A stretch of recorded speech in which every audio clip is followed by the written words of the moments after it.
All right, cheers. Cheers. Cheers. Well, excellent. So we have Loren Wilson in Office Studio today with us. Loren is the CEO, president, co-founder of Answer Media, and I think this is going to be a super interesting discussion about video and online ads and everything in between. So Loren, give our audience and the people that are watching a little background on who you are, how you got into it, and where Answer Media came from. Yeah, thanks for having me. It's great to sit down and talk to you and talk a little bit about Answer Media.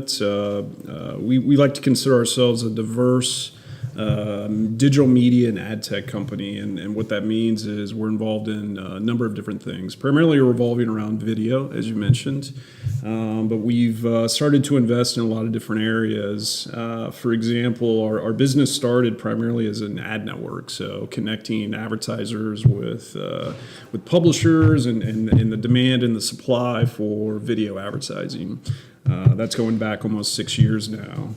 And as we've gone, we've seen the industry change quite a bit, from advertisers buying small player traffic to having requirements related to very strict viewability standards and third-party services evaluating the traffic for ad fraud. And so there's been a lot of evolution and changes in the short time that we've been doing this. And so, seeing the changes that happen and the frequency at which they seem to happen, we started to look at ways that we could further diversify our business from just kind of sitting in the middle of the ad stack and getting closer to whether it be advertisers or publishers. And for us, we've primarily looked at ways to get closer to publishers. And so we've invested in a video production studio called SpaceMod. They go out and they do video production work, everything from very simple collage type videos to more in-depth production that includes talent and music and voiceovers and things of that nature. And they do that work for brands and for publishers, but the model is really built around helping publishers increase the amount of video inventory that they would make available in the marketplace. So can you give like an example of a publisher that would use SpaceMod? Because I think it's been interesting as we've entered the market with that service. We thought that we're really going to fill a need for the small to mid-sized publishers that are trying to figure out their video strategy. When you read the industry publications, you'll read that video is very expensive, and you should look at things like third-party content licensing and technology that basically turns your written content into video and things like this that are a little bit on the cheaper side. And so we actually provide a service that customizes the video to your brand, to your audience, and we do it at a very affordable rate.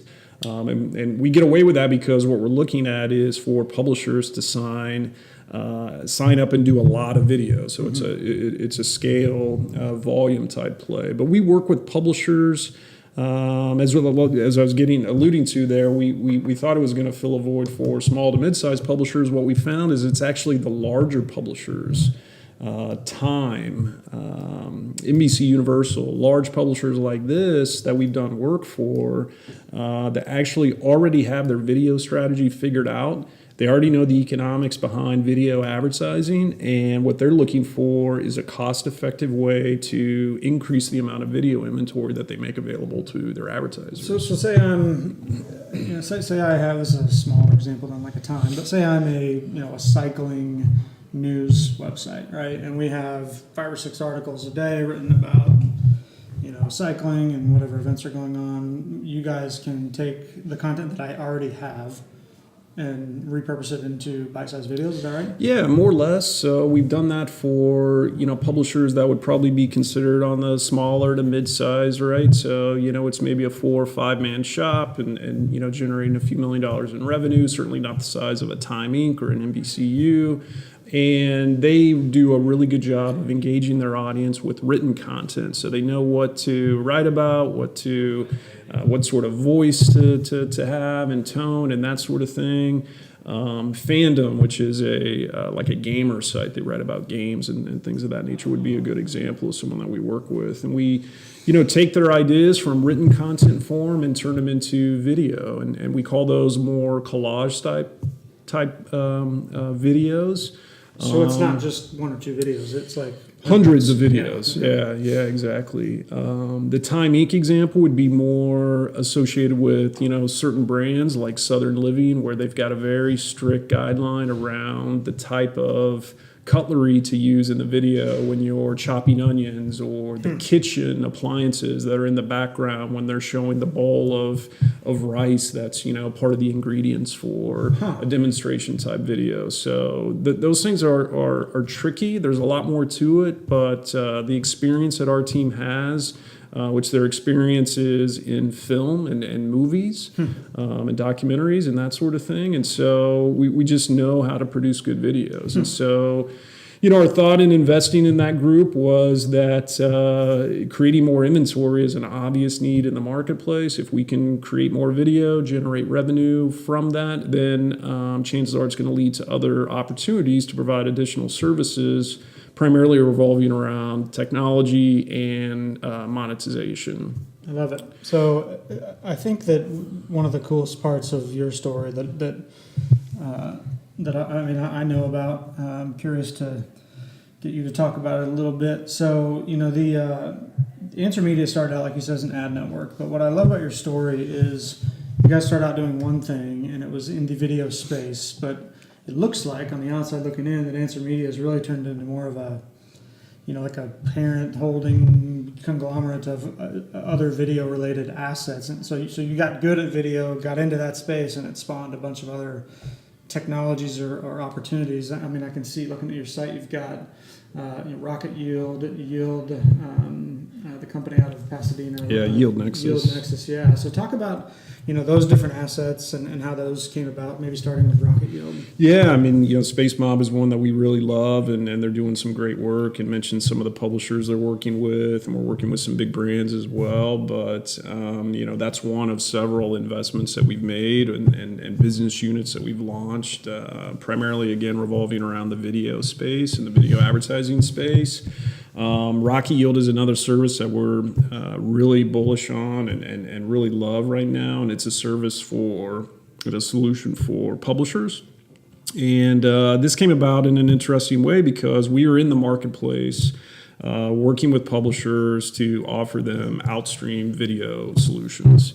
And if you're not fully aware of outstream video, it came into the marketplace a few years ago, and it was really kind of revolutionized from a French company called Teads, and they've got a really big footprint in the U.S. now. Yeah.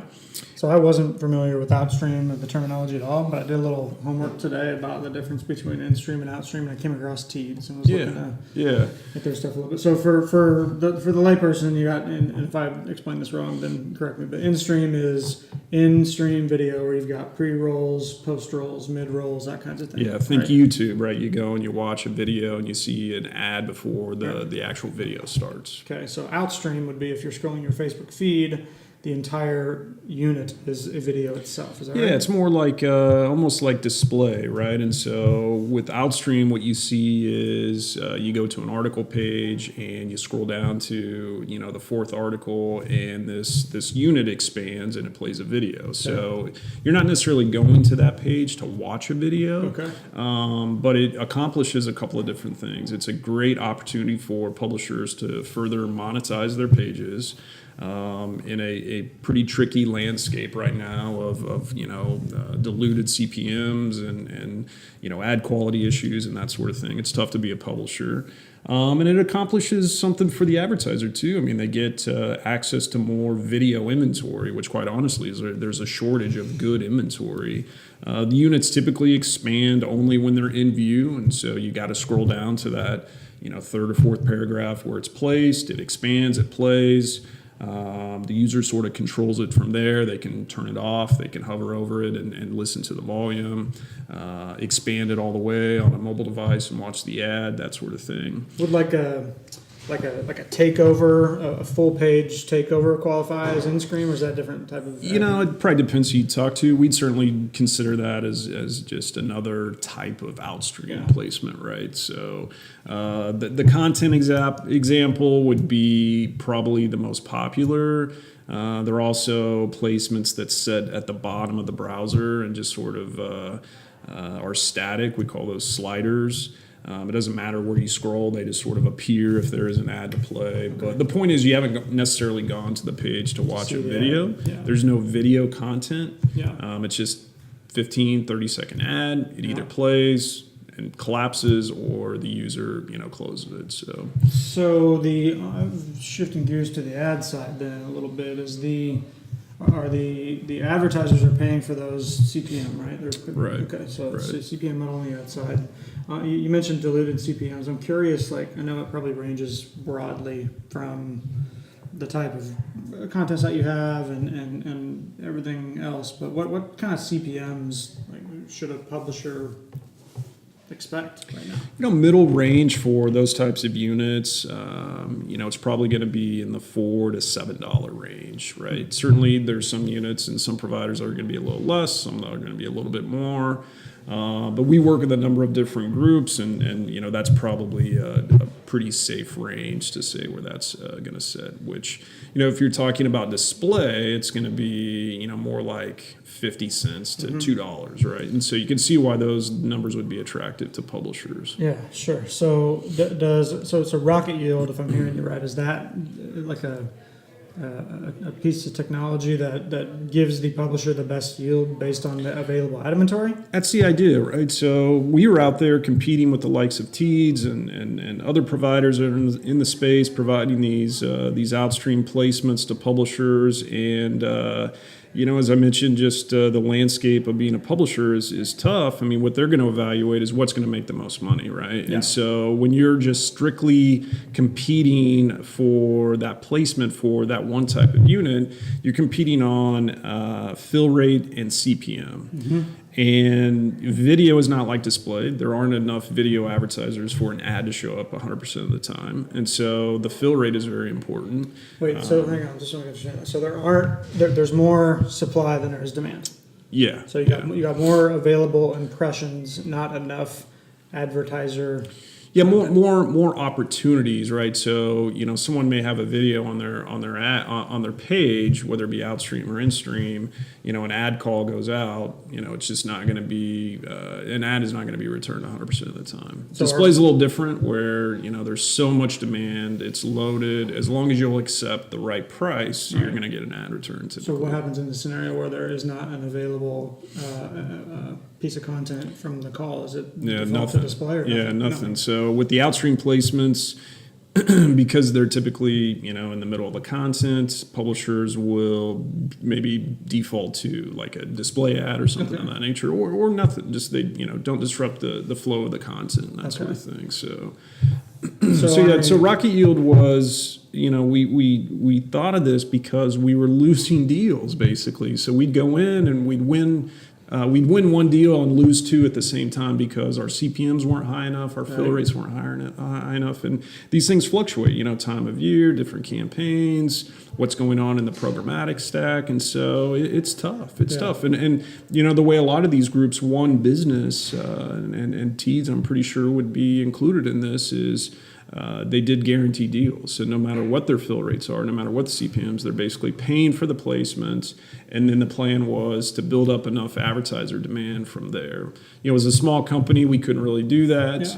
So they're guaranteeing publishers CPMs. Place it on your page. We're going to pay you $1 million a year. So they're arbitraging I'm going to go buy this inventory. And you're seeing those guarantees start to dry up, and so I think the times of losing money on those deals are over, and so it's moving to the performance model from here on, and so. So how mature is the market in terms of back in the day, when we worked together at another business, you've got the CPA versus CPC, and then CPC versus CPM, and all the different models. Is the are there people doing cost per, like, direct response CPA video yet on the ad side? Yeah, that's a good question. I think there's a little bit of that. I don't think it's quite as mature as like the CPA TV market would be, and then certainly the CPA with search and that space. So I think that's probably an evolution with videos. You'll start to see more of a stringent performance metric in there. So most of the dollars that are coming into the space now are brand impression dollars from big advertisers. Is that safe? Yeah, I think that's safe to say. It's an extension of the TV budgets typically, right? And a lot of times we'll even see the same creative as what you see on TV, which is kind of another issue altogether. What do you expand on that? Meaning, well, and talking to the Space Mob guys, they know this, working with a few brands, what you show on TV, bit of a more captive audience, volume typically on. Mm-hmm. It's just not the same experience with the web, and especially with so much traffic on mobile, right? So are the digital agencies of the world getting smart to producing creative that fits the format or the channel? Yeah, I think they're starting to, right? Yeah. I think they're starting to. And I think, moving more to certain CPA metrics and that sort of thing will force them into that even more so. Interesting. Okay, so what about... Yeah, so let me expand on Rocky a little bit because, I was alluding to the fact that we kind of stumbled into this from...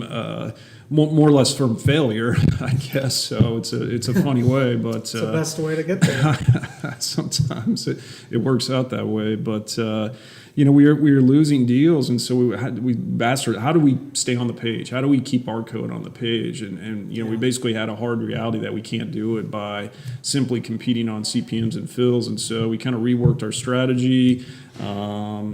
Put our teams together with some other groups that had some complementary skill sets, and we built Rocket Yield, and it's this agnostic tech layer that mediates all these different. Primarily outstream. Instream is actually a component of it as well, but primarily outstream video players. And I think at last count, we were up to like 48 or 50 of these providers that are out there. And so it creates a lot of noise in the marketplace where providers will ultimately tell publishers they can beat out the next guy on fill rate and CPM. Okay. And the technology basically is an objective layer of deciding who wins out in this competition. So we facilitate the competition from all these different providers. Typically, a publisher will have 2 or 3 deals in place from these different providers, and then our marketplace is inserted into that competition to compete, again, objectively for the impression. How real time does the publisher have to make a decision about which content to serve? That's the nice thing about it is that, it's a script on the page and our algorithms make that decision. Yeah. So we're looking at historical data, looking at it about every hour to decide, what's going to happen and who's going to get that first look at the impression based on the probability that they're going to be the one that's going to return the highest yield. Interesting. Yeah. Huh. And so this is serving a great need in the marketplace for publishers, as as I mentioned, just the challenges that they face with monetizing their pages. Not to mention just the ad operations headache of taking all these calls from these different providers, trying to decipher who's going to outperform the other guy, and almost feeling the need and the requirement to at least give it a shot and test it out. We say bring it on, bring on multiple providers. Let's throw it into the mix. If they do really well, they'll move to the top objectively. And then if they don't, they get pushed down. And, there's no work on the ad operations team to try to decide that. A traditional, because these are proprietary players, proprietary technology in most cases, you can't just throw it into DFP or an ad server and expect it to, sort it out. DFP is going to take more of a waterfall type approach. It's going to stack it up, and that's not what ultimately results in the highest yield. Do the players have to meet like a set of standards for? there's certain things that we have to be able to recognize and, know that there's going to be an ad returned and this sort of thing. But, we've to date, I think, integrated upwards of 25 different providers. And so each one's a little bit customized because they're all a little bit different. But, once we do one, we can integrate it for, multiple publishers. Interesting. All right. So talk about fraud. How big of an issue is fraud in the space? And I mean, you and I came from a click fraud validation company back when we were young and stupid. How does that work? Like, is fraud as rampant now as it was then in display as it is search? Yeah, I'd love to talk about fraud. It's a good subject because every article you turn to in some of the more popular industry publications, you're going to read about fraud. Mm-hmm. I've got a little bit of a contrarian view, a little bit of a different take on it, let's hear it. And that is that it doesn't matter all that much. I love it. It's almost a cost of doing business. Now, would we all prefer that it doesn't exist and there's no fraud? I think we could all agree that would be a better marketplace, right? Agreed, but I mean, I think maybe I share the view that if fraud is an issue, that like the advertisers price fraud into the market, right? Yeah. So there's, I don't know how many billions of dollars being spent in this space now, but there's enough money being spent that the advertisers have factored whatever they think that is into the math, right? I think so, right? And there was actually a Digiday article that I read today that, and it's interesting, the article really zeroed in on brand safety, and their survey that pulled different brands indicated only 16% of brands consider brand safety a major concern. And when you talk about brand safety, you mean like your ads showing up on porn sites? Yeah, showing up on porn sites next to ISIS videos, next to the Logan Paul suicide, things of this nature. And so ad fraud was also part of that question, right? And only 20% considered ad fraud a major concern, right? And that, in addition to what we see in the space, which operate in an ad network, sometimes we, have just an onslaught of traffic from various sources. Yeah. And we're at the end of the day, we're sort of facilitators, right? We facilitate these transactions. And we have different slices of inventory. We have the network inventory where sometimes it's many layers removed. You're not sure how sites are coming through, where exactly they're coming from. Right. And then we have direct relationships where we know that, the publisher generates real traffic. The placements are good. They're only in view. And strangely, because the network traffic oftentimes is priced lower, you'll see better results from that traffic than you will from what would be considered more premium inventory. And so, our take on the ad fraud issue is that buyers are, I hate to say it, but they're kind of lazy, right? Mm-hmm. And so when we've moved to this programmatic way of buying, and keep in mind, I'm speaking more around video. There are probably other issues related to display and search that would probably be a separate conversation. But the buyers are lazy. They have budgets to spend. That's their responsibility to spend the budgets, and they want to get volume. And volume is oftentimes more important than quality. So it's a quantity issue versus quality. And so when they can buy cheap inventory. And they can buy inventory from ComScore Top 100 domains, and they can do so at $6 and $7 CPMs, which are pretty cheap for video, especially for pre-roll. They do it, right? And then they do it because it's supposedly safe when they go back to the brand and they say, well, what'd you buy? Well, we bought ComScore, we bought CNN and ESPN. Yeah. But any logical person in the space would know you're not buying CNN and ESPN for $6 and $7. How is that possible? Yeah. Compared to what you're buying, the CPMs on TV are, 5-10x that? Yeah, I'm sure they are, yeah. But I mean, you go talk to a rep at ESPN about the digital inventory for video, and probably $25, $30 barely starts the conversation. Yeah. And so for buyers to see, well, ESPN is coming through, chances are it's fraud. It's Yeah. a spoof domain or something. Yeah. But they still buy it. So Interesting. So I think with ad fraud, an easy solution, and it probably oversimplifies it. There's certain things on the demand side that are probably overly complicated that we're kind of simplifying, but just don't buy it. Yeah. Like there's some obvious things there that I think buyers need to look at that could really help with the ad fraud issue. So as a publisher, like how do I sign up with you guys? I know Video Mosh is a product. Is that still is that the way to get into the network as a publisher today? Yeah, it is. So with VideoMosh, we've got a platform for video monetization. We've got a library of content that you can use if that's important. A player that you can put on your page. Start Different to finish. tools. Like let's say I have a blog or a website or a news site or whatever, and I want to start dropping your player into my content. How self-serve is it? Like, is it a day or two implementation, or? Yeah, it's not too bad. We try to make it as self-serve as possible. You could certainly sign up. You could go in. You could select the type of placements that you're looking for. You can select the content. You could get up and running with a player and with content, very quickly without any additional approvals or anything.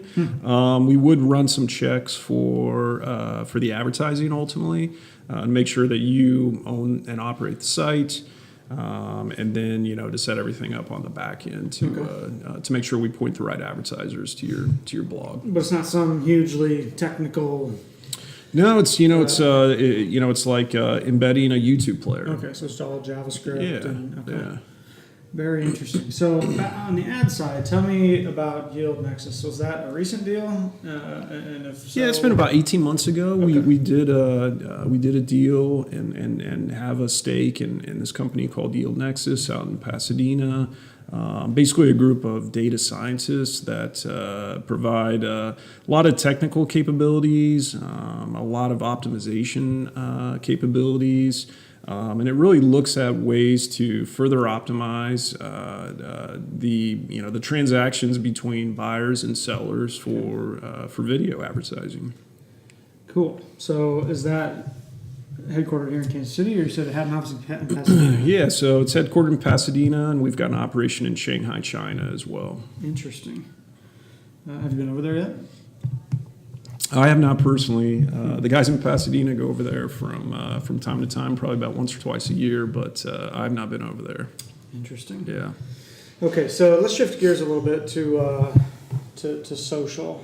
I'm really interested in just how video on social works with your stuff, if it does. I'm really curious about this topic of monetizing social as a publisher. So I'm not super educated on the topic, but I understand that if I've got a massive YouTube following, I can monetize that with AdSense. That is not the case with Facebook, right? If I've got a huge Facebook page following and I've been putting videos out there, I can't monetize that yet, right? Facebook, I think, is being a little more selective. They're choosing who is going to be able to be in their program and which videos are going to have the opportunity to monetize. Because I think, they don't want to go and monetize your kids, baseball game and, your cat videos and this sort of thing, right? So, they're signing up specific publishers, doing partnerships with certain publishers. And I think I'm not too versed on their program, to be honest, and I think it's probably still considered a beta program. So your stuff is display only.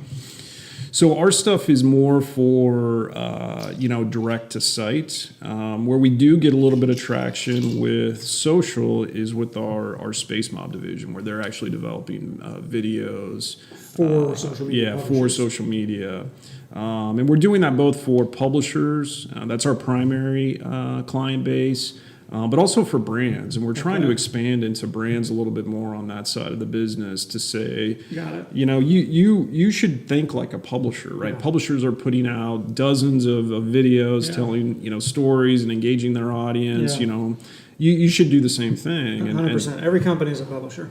Yeah, right. In many ways. Every company is a media company, something we say a lot to our clients. Yeah. Like, I don't care if you're an attorney, if you're a media agency, if you're a whiskey company, whatever, you have to be producing content. I agree 100%, and I think that's an interesting angle. And it makes me think about one of the clients that we worked with recently, which was an insurance company. Like, as little excitement as you could possibly imagine in terms of, what kind of messaging and that sort of thing. So, but we put together a great video for an insurance company to tell their story. Yeah. And we think it came across really well that, like, hey, what we're doing as an insurance company is we're help protecting these entrepreneurs. It's more of a B2B type coverage, right? I think that's where the content creation piece gets really interesting on the B2B side. Like have you read a book called They Ask You Answer? No. It's about this guy that was a pool installation specialist in like Tampa or somewhere, and he figured out that the way for him to get site traffic and convert users on his site was to simply answer the questions that people had, right? This was 10 years ago before video was big, right? He was doing it in text. So he had a bunch of SEO traffic, and his site got ranked for like, should I buy concrete or fiberglass? And how much does it cost to do a pool installation? And like 50 different questions. Well, now, fast forward to today, like I see that exact same thing, but with videos, right? Yeah. Like if there are 50 questions that your potential customer asks, if you're an insurance company or an attorney, then create 50 30-second videos answering those questions, and you have a massive content library. Yeah. It's what we're trying to convey to brands right now. Like, you got a story to tell. Video is a great way to do it. Social media is a great platform to get the message out. Yeah. And I think many are moving that direction and have been for a number of years. And so we're certainly working on lining up the business there. Yeah. One thing that we learned is that, and you probably see it with this podcast and everything, but like version 1 doesn't have to be perfect. You know, if you're trying to produce content, if you're watching like the Gary Vaynerchuk's of the world, like you go back and watch Gary Vaynerchuk's very first video, he looks like a hostage, right? Like it's crappy quality, but like he doesn't give a shit, right? He's got a giant audience and a $100 million revenue company. So I would encourage anybody that's listening to, focus on, if you're trying to create content, just go, and get better over time. Right. How about, I'm curious, like from and maybe, you're not as far down in the weeds on this piece, but from a technology standpoint, like what is your tech infrastructure or your team look like? You have a CTO, a bunch of developers. What code technology stack are you guys using? What are the tools behind this thing? Yeah, in terms of like our team, we've got a pretty small team. I mean, most of our engineers are over in China, and we kind of share the resources from the Yield Nexus business that we've got a stake in, and we've got a couple of folks in Kansas City. And that's pretty much it. We contract overseas for a few projects here or there. But that's pretty much it. I mean, I think we approach business in a little bit different way. Maybe it's the Midwest values, or maybe the fact that we don't have access to the same kind of venture capital opportunities and that sort of thing as the coast. But we look at our bottom line. Like that's where we zero in and focus on, right? And we know that building out a big team to prove this great idea that we have that may or may not work ultimately is not always the best way to go. I'm not saying it's the wrong way, but for us, it's never been the way that we've approached it, right? And so, small team, stay lean. We sort of build things out and prove. Build proof of concepts, get clients, scale up, and then as we need to add people as we start to be profitable, that's what we do. Yeah, and then along those lines, we use as much open source as we can, right? Utilizing Amazon services, scaling as we need to scale, reutilizing some basic functions like user authentication. Like, we're not going to rebuild a user authentication piece of a platform, right? There's code already out there that we repurpose and reuse. 1,000 people have solved that problem already. Exactly, right? I mean, why should we do it? It's like you were mentioning earlier, why rebuild like an entire like e-commerce system when there are dozens of them out there, and you find the right one that fits you, and or pick up the open source one and build on top of it, right? So, well, the last thing you want to do, and we made this mistake with Sutter Gold, was that we built we have a CTO that built a technology stack around a framework that there was one person on earth that understood it, right? Like there's no community around That's it. no good either, right? You know, like I get hit by a bus and you're SOL. You know, there's a lot to be said for frameworks that have giant communities around them, for sure. Yeah. So that's kind of the basic principle for our framework. I'm not the tech guy. You know, a lot of JavaScript, a lot of PHP, SQL. So these things that are relatively inexpensive that still scale very effectively, and you know, keep the bottom line strong. Good deal. I love it. Okay, so the business has been around for what, 5 years? Going on our 6th year now. Yeah. Okay, so how from zero to where you're at now, you know, how did you? I mean, for the entrepreneurs, the people that are thinking about starting, you know, any type of a business, right? A startup, an online ad company, whatever it might be. Two questions. First, you know, how did you go about funding it in stage one? And then two, what was the biggest do-over that you would have? Like if you could, what was the biggest mistake you made and what would you redo? Yeah. So funding... another drip of whiskey for this conversation. Yeah, please. We self-funded, you know, we bootstrapped. We did bring in some outside investors that primarily provide us with, you know, with debt capital. So they got a little bit of equity in exchange for, you know, more debt financing. We've got a banking relationship, so we've got access to capital through that doesn't, you know, give up any equity. You know, for us, the thing that we had talked about, and I was fortunate enough to have a, you know, really good co-founder in Eric Hazen, a serial entrepreneur in Kansas City that had, you know, already started multiple businesses, sold multiple businesses by that time. And so kind of, you know, knew the ups and downs where, you know, this was my first actual, you know, venture into actually starting my own business. Yep. We had always worked as what I consider more intrapreneurs, where we are very entrepreneurial inside of an existing organization. Yep. Some small, some large, but this was the first, you know, actual venture that I was starting. And so his experience helped a lot. He had a lot of connections that allowed us to, you know, get access to some capital. And so, so that's what helped start the business. We, you know, haven't raised any money since then. We've brought on other partners through basically, you know, merging and doing joint ventures and investing in other businesses to get some of the other business units and products and companies that we had talked about. You know, in terms of do-overs, you know, it's actually interesting. I was thinking about this the other day, and it's probably the mistakes that I told myself I wasn't going to make when I first started the business. And that is growing unnecessarily and too fast, right? So we were fortunate where, you know, our first 2 or 3 years in business, we scaled quite well and we generated a lot of revenue.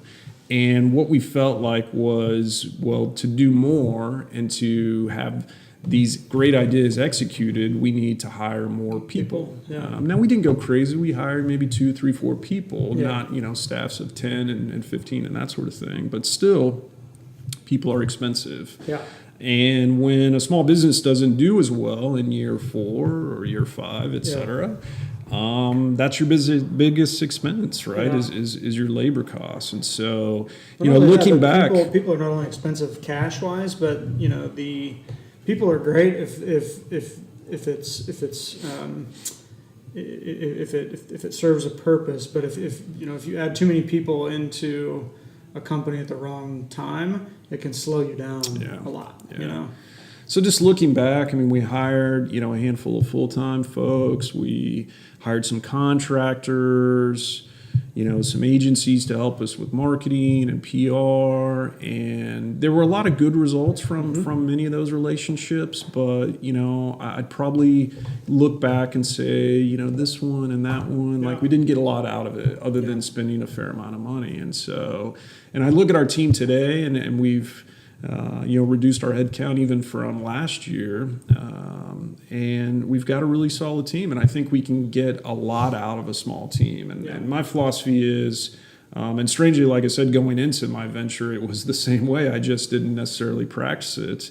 It's get as much as you can out of a small group and hire a core group. I mean, we have. It's an inside joke a little bit, but you can get a lot out of really smart, entrepreneurial driven folks, and sometimes adding more to your team can create not only obviously a larger expense line, but just complications in chemistry and this sort of thing. So. Sure. Interesting. Yeah, it's funny. You can't. The only way to learn how to run a company is to run a company.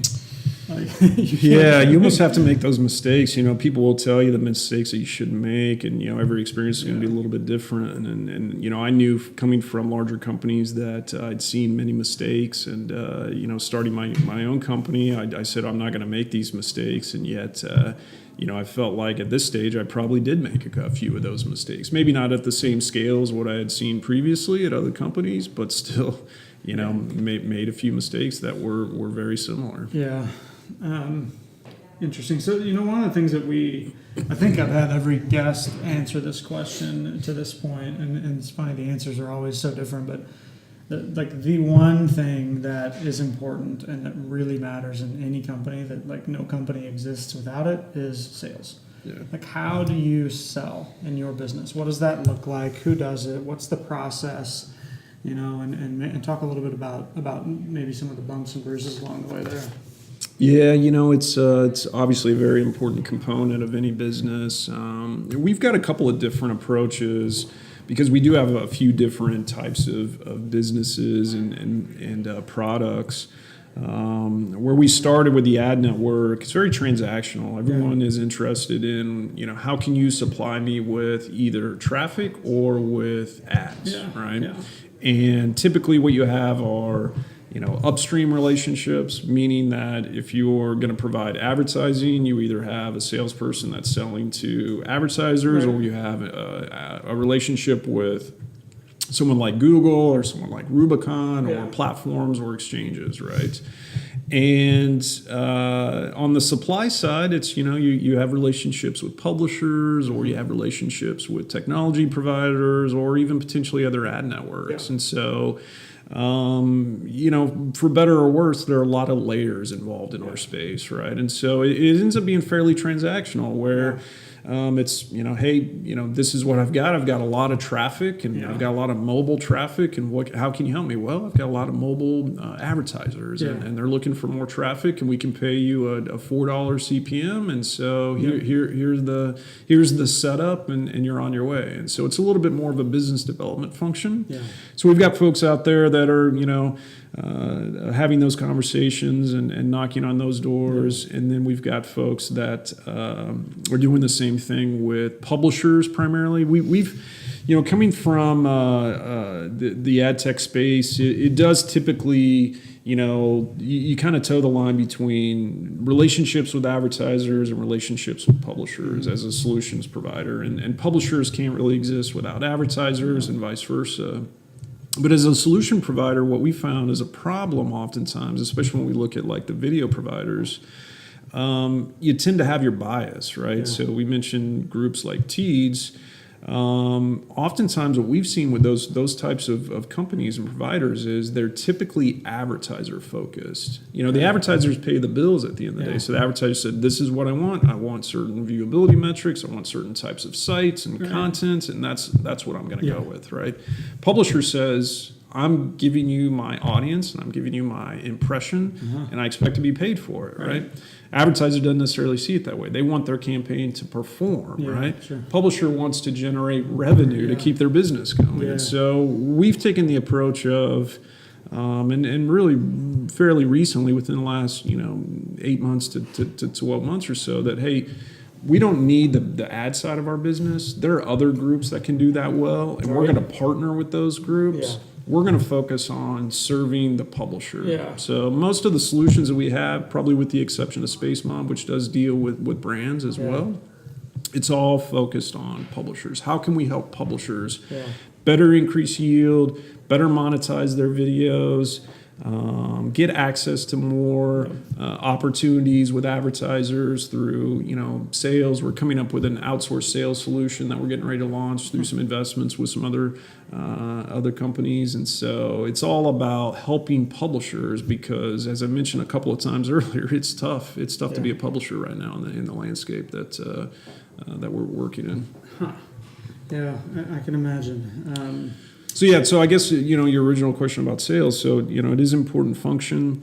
We focus on working with publishers. And so oftentimes it's more of a business development function for us as opposed to really, truly sales because when we introduce a solution to publishers, again, probably with the exception of Space Mom, we're actually paying the publisher, right? So we have a deal upstream with a group that's going to provide the advertisers to us, and then we're paying for the impression for the publisher. So we're actually the money flow goes through us down to the publisher. It's always fascinated me about that space. Is that like you always because I always want to with any business, my mind always goes to who's the customer.